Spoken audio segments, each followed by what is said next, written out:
Bonjour et bienvenue dans ce 5e numéro de Peplum Tale, le podcast de Peplumland. Avant d'avoir débuté un conte sur l'Antiquité dans les films et séries télé, mon intérêt et mes recherches se sont portés sur les gladiateurs. Aujourd'hui, je vous propose de faire ainsi un pas dans l'arène, en évoquant le fantasme de la femme gladiateur dans la fiction. Quelle part de vrai demeure dans ces fantaisies cinématographiques ? La guerrière antique était-elle un simple mythe ? C'est ce que nous allons voir dès à présent.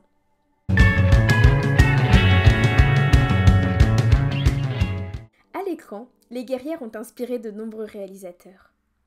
Dès 1932, le célèbre Cecil B. DeMille choisit de mettre en scène des femmes dans l'arène sous le règne de Néron, dans le film Le signe de la croix.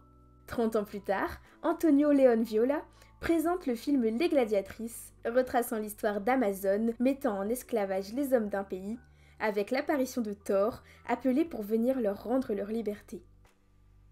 10 ans plus tard, en 1973, Steve Carver propose un nouveau film intitulé La révolte des gladiatrices. Dans cette nouvelle production, Boadicea et Mamawi sont deux femmes capturées puis vendues comme esclaves à Timarchus, un organisateur de combats de gladiateurs. Elles sont, avec d'autres captives des quatre coins de l'Empire, les maîtresses contraintes de leurs ravisseurs et employées pour diverses tâches domestiques. Mais Trimarchus, désireux d'épicer le spectacle, décide de les faire combattre à leur tour dans l'arène. Le premier combat s'avère sanglant. Les novices gladiatrices comprennent vite qu'elles vont toutes mourir, à moins d'organiser une évasion à travers les catacombes. Ce qu'elles tentent avec l'aide de Septimus, un gladiateur navré de la mort de leur compagne Lucinia, dont il était amoureux. S'ajoutent à ces films les nombreuses œuvres autour des légendaires et intrigantes Amazones. Tarzan et les Amazones de Kurt Newman en 1945, Les Amazones de Terence Young en 1975, Les 14 Amazones de Sheng Kang en 1972, ou les diverses adaptations de Wonder Woman, dont la sortie du plus récent long métrage, signé Patty Jenkins, remonte à il y a à peine quelques semaines. Les séries aussi tendent de plus en plus à ajouter des personnages féminins très forts, s'illustrant par leur prouesse à l'écran, comme avec la figure de Saxa dans la série Spartacus de Stephen S. D. Knight, diffusée de 2010 à 2013.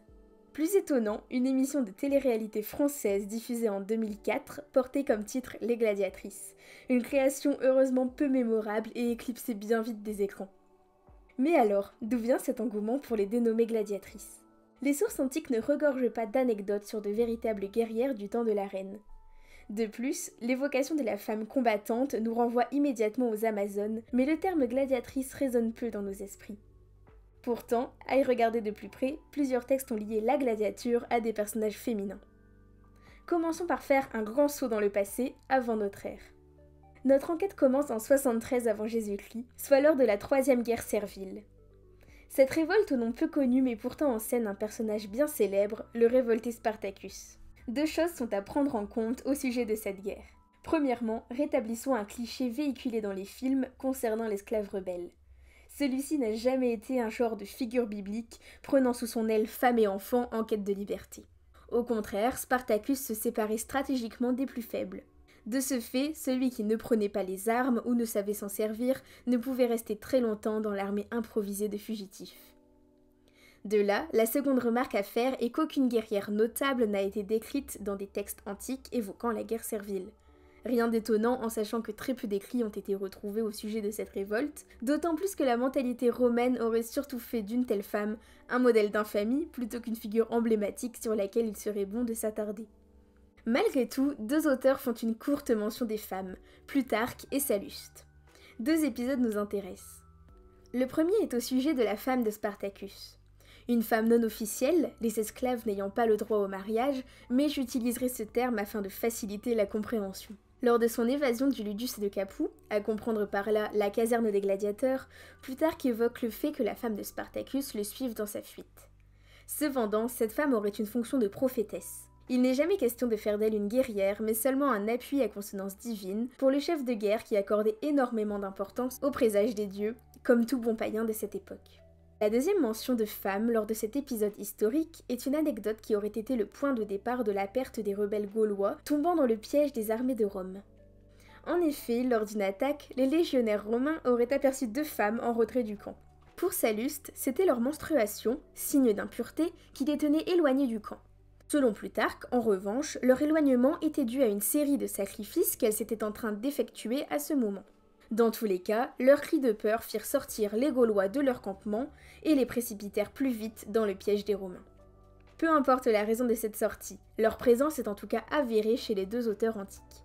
Comme le souligne l'historien Éric Tessier, si nous suivons l'hypothèse de Salluste, le fait que seules 2 femmes aient leur menstruation, sur un camp gaulois possédant alors 25 000 rebelles, laisse présager que les femmes soient réduites à un très petit nombre.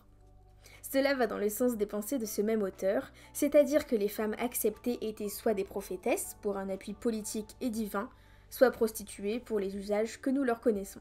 Si ces femmes savaient manier les armes, nous l'ignorons, leurs aptitudes guerrières n'étant jamais évoquées. Sortons maintenant des allusions à la guerre servile pour avancer 40 ans plus tard. En 22 avant Jésus-Christ, Auguste rédige un texte de loi, le Senatus Consultum. Selon l'historienne britannique Barbara Levick, ces lois qui interdisaient les petits-enfants de sénateurs de combattre dans l'arène interdisaient également la présence des femmes dans cet endroit. Il semblerait d'ailleurs que ce Senatus Consultum fasse écho à un décret plus ancien qui interdisait aux femmes libres de moins de 20 ans d'entrer dans l'arène. Nous pouvons ainsi supposer que si ces lois ont été écrites, c'est parce que ces phénomènes se sont déjà produits. Mais ce point de vue n'est pas partagé par l'ensemble des historiens modernes, à l'instar de Stéphane Brunet. Le mystère lié à cette interrogation restera probablement éternel. Continuons maintenant notre exploration en nous intéressant aux problèmes de vocabulaire autour de la femme gladiateur. En effet, la complexité de la gladiatrice réside même dans la façon de la définir. Il n'existe sans grande surprise pas de terme qui définirait une femme gladiateur. Ce n'est pas étonnant, mais cela complexifie d'autant plus les recherches. Le terme latin qui qualifie l'esclave féminine attachée au ludus est ludia. Il n'est donc pas directement centré sur la femme combattante, mais pourrait autant qualifier une épouse de gladiateur qu'une esclave du maître, le dominus. C'est un terme très peu retrouvé dans les écrits antiques, 2 fois chez Juvénal et 1 fois chez Martial dans un épigramme. Ce dernier est réalisé pour honorer Hermès et précise que le messager des dieux est l'amour et l'objet de la jalousie des femmes attachées aux acteurs de nos jeux. En latin, Hermès cura laborque ludiarum.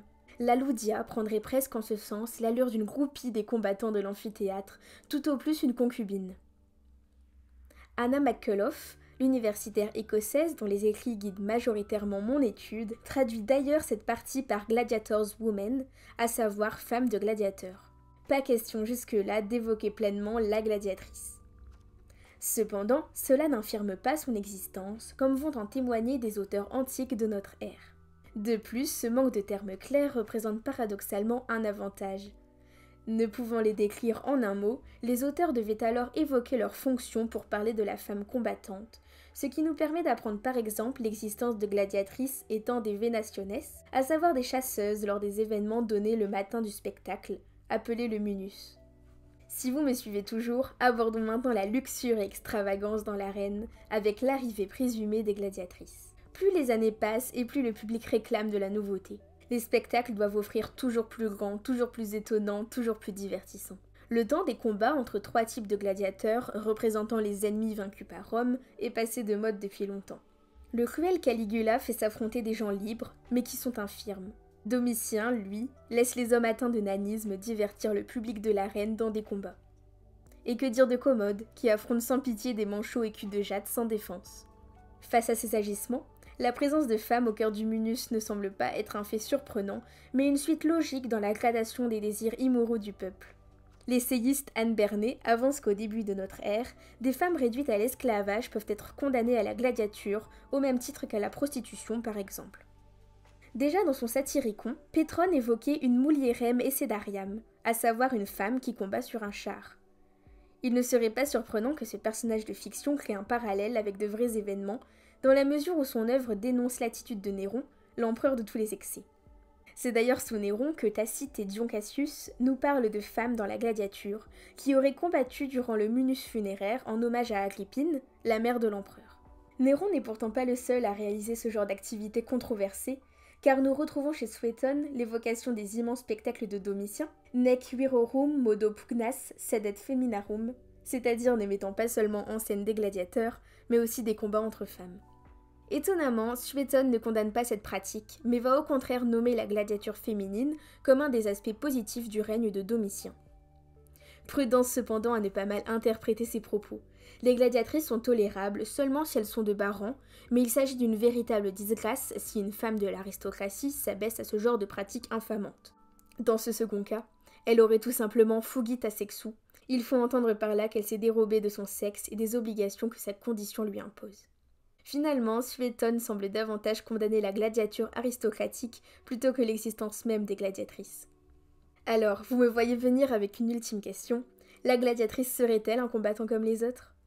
Si ces combats ont l'air exceptionnels, il semble pourtant que les femmes aient évolué dans le ludus et dans l'arène au même titre que leurs confrères. Créé sous Auguste, le Collegia Juvenum, qui instruisait les jeunes hommes aux arts martiaux et au maniement des armes, aurait accueilli des femmes, si l'on en croit les épitaphes retrouvées au sujet de certaines jeunes filles. Il semble donc que la seule nuance était que les femmes ne se battaient pas contre des hommes, mais leur entraînement semblait foncièrement similaire. De plus, en raison de leur petit nombre, il est probable que ces gladiatrices ne mouraient que très rarement dans l'arène, car les remplacer était compliqué. Enfin, il conviendrait tout de même de parvenir à différencier les éléments mythiques de ceux avérés. Anne Bernet avance que ces guerrières se battent seins nus, à l'image des Amazones.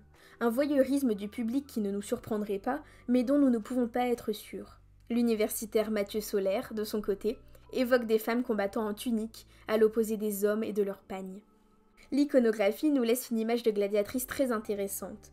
Sur les reliefs d'Halicarnasse sont représentées Amazone et Achillea, dont l'origine des noms de scène n'est plus à expliquer, qui se battent dans l'arène.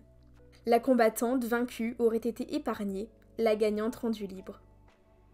Ainsi, ces faibles sources ne nous offrent qu'une image fragmentée de ces héroïnes de l'Antiquité, nous laissant un lot important de mystères. Et le cinéma dans tout ça ? Il semblerait finalement que représenter quelques femmes gladiatrices ne soit pas si absurde, mais leur nombre à l'écran dépasse sans grand doute leur effectif réel. De plus, il ne faut pas oublier que l'historien antique est bien moins neutre que le moderne, étant parfois à s'appuyer sur les rumeurs et les qu'en dira-t-on. Peu étonnant donc si les sources retrouvées ne peuvent pas être prises sans quelques pincettes. La frontière entre fantasme et réalité reste donc très fine. Désormais, les réalisateurs semblent préférer les Amazones aux gladiatrices, puisque la dimension légendaire de ces guerrières offre plus de liberté d'interprétation et de mise en scène. Pour conclure sur une petite anecdote, les archéologues ont retrouvé en 1996 le cadavre d'une jeune femme de 20 ans, enterrée avec de nombreuses céramiques à l'effigie de gladiateurs. Pour les équipes du musée de Londres, aucun doute, ce corps est celui d'une gladiatrice. Cependant, cela ne reste que des suppositions et cette femme continue d'être un mystère.